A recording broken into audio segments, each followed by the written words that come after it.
అలా పెరుగని గుండెల్ల పురాణాల నుండి వర్తమానం వరకు పతి ప్రాణాలు రక్షించుకోవడం కోసం మహిళలు పడిన కష్టాలు, చేసిన పోరాటం మనకు కొత్త కాదు. నూకమ్మ చేసిన పోరాటం ఆ కోవెలకే వస్తుంది. శ్రీకాకుళం జిల్లాలోని మారుమూల గ్రామానికి చెందిన నూకమ్మ భర్త, అతడి బృందం గుజరాత్లో చేపల వేటకు వెళ్లి పాకిస్తాన్ కోస్ట్ గార్డ్ల చేతికి చిక్కారు. పాకిస్తాన్ జైల్లో 14 నెలలు మగ్గారు. అప్పట్లో ప్రజా సంకల్ప యాత్ర చేస్తున్న వైఎస్ జగన్మోహన్ రెడ్డి దృష్టికి తమ సమస్యను తీసుకువెళ్లారు. బాధిత కుటుంబాలకు జగన్ అండగా నిలబడ్డారు, ధైర్యం చెప్పారు. వీరు నిరంతరం పోరాడడం వల్ల నాటి వైఎస్ జగన్ ప్రభుత్వం చొరవతో మత్స్యకారులు పాకిస్తాన్ జైలు నుండి 14 నెలల తర్వాత విడుదలయ్యారు. నాగ చైతన్య కథానాయకుడిగా వస్తున్న తండేల్ సినిమాకు మూలం రామారావు నూకమ్మల జీవిత కథ. శ్రీకాకుళం జిల్లా ఎచ్చర్ల మండలం పంచాయతీ పరిధిలోని గ్రామాలు డి మత్స్యలేశం, కె మత్స్యలేశం. గనగళ్ల రామారావుది కె మత్స్యలేశం, నూకమ్మది డి మత్స్యలేశం.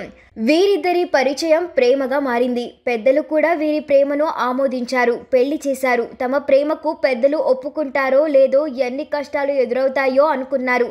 అమ్మయ్య, ఎలాంటి కష్టం లేకుండానే వారి పెళ్లి జరిగింది. అయితే సినిమా ట్విస్ట్లా అసలు కష్టాలు ఆ తర్వాతే మొదలయ్యాయి. తన బృందంతో కలిసి చేపల వేట కోసం రామారావు గుజరాత్లోని వేరావల్కు వెళ్తుండేవాడు. గుజరాత్లో వేటకెళ్లిన మత్స్యకారుల నాయకుడిని తండేల్ అని పిలుస్తారు. శ్రీకాకుళం, విజయనగరం జిల్లాలకు చెందిన 22 మంది రామారావు నాయకత్వంలో 3 బోట్లలో గుజరాత్ వేరావల్ నుండి బయలుదేరి చేపల వేట సాగిస్తూ ఉన్నారు. ఎదురుగా దట్టమైన మంచు, ఏమీ కనిపించడం లేదు. పయనిస్తున్న పడవ దిశ మారిపోయింది. దీంతో పాకిస్తాన్ ప్రాదేశిక జిల్లాలోకి ప్రవేశించారు. బోట్లలో వైర్లెస్ సెట్లు కూడా పనిచేయకపోవడంతో వారికి దిక్కు తోచలేదు. ఆ తర్వాత పాకిస్తాన్ కోస్ట్ గార్డ్ల చేతికి చిక్కారు. వీరి ఫోటోలు తీసుకొని ఏ ప్రాంతానికి చెందిన వారని ఆరా తీశారు. పొరపాటున వచ్చిన మిమ్మల్ని విడిచిపెడతాము అని కోస్ట్ గార్డులు హామీ ఇవ్వడంతో బతికిపోయినాం దేవుడా అనుకున్నారు, ఊపిరి పీల్చుకున్నారు. కానీ తర్వాత కథ మలుపు తిరిగింది. భయపడకండి, విడిచిపెడతాము అన్న వాళ్లే ఆ తర్వాత విడిచిపెట్టేదే లేదు అంటూ మాట మార్చారు. ఆ మాట వారి గుండెల్లో గుణపంలా దిగింది. వేలుముద్రలు తీసుకొని కరాచీ సబ్ జైల్లో బంధించారు. వీరందరినీ ఒకే బ్లాక్లో ఉంచారు. జైల్లో వారు పడ్డ కష్టాలు అన్నీ ఇన్ని కావు. సరైన ఆహారం అందకపోవడం, జైలు సిబ్బంది నానా రకాలుగా ఇబ్బంది పెట్టడంతో చిత్రహింసలు అనుభవించారు. ఎవరికి ఎవరు ధైర్యం చెప్పుకునే పరిస్థితి లేదు. అందరి కళ్ళు ముందు దుఃఖ సముద్రం. వేటకు వెళ్లిన తమ వాళ్లు ఆచూకీ దొరకకపోవడంతో బాధిత కుటుంబ సభ్యులు ఆందోళన వ్యక్తం చేశారు.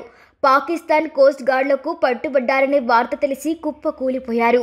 ఎన్ని కష్టాలొచ్చినా సరే నా భర్తను జైలు నుండి విడిపించుకుంటాను, ఏడుస్తూనే దృఢంగా అన్నది నూకమ్మ. నీ భర్త విజయనగరంలో ఉన్నాడనుకున్నావా, విశాఖపట్నంలో ఉన్నాడనుకున్నావా, అక్కడెక్కడో పాకిస్తాన్ జైల్లో ఉన్నాడు అన్నారు ఒకరు. ఆ మాటకు అర్థం ఇక ఆశ వదులుకోవాల్సిందేనని. అయితే చివరి శ్వాస వరకు అయినా పోరాడాలని నిర్ణయించుకుంది నూకమ్మ. ఆమెకు ఎర్రయ్య భార్య శిరీష జత కలిసింది. నిండు గర్భిణిగా ఉన్న నూకమ్మ, ఎర్రయ్య సతీమణి శిరీష కుటుంబం సభ్యులకు ధైర్యం చెప్పారు. ప్రభుత్వానికి విన్నపాలు చేశారు. అప్పట్లో ప్రజా సంకల్ప యాత్ర చేస్తున్న వైఎస్ జగన్మోహన్ రెడ్డి దృష్టికి తమ సమస్యను తీసుకువెళ్లారు. బాధిత కుటుంబాలకు జగన్ అండగా నిలబడ్డారు, ధైర్యం చెప్పారు.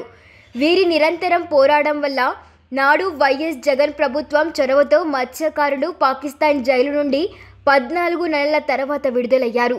భర్తను జైలు నుండి విడిపించడం కోసం గల్లీ నుండి ఢిల్లీ వరకు నూకమ్మ చేసిన పోరాటం, గర్భిణిగా పాపకు జన్మనిచ్చిన తల్లిగా తాను ఎదుర్కొన్న కష్టాలు అన్నీ ఇన్ని కావు.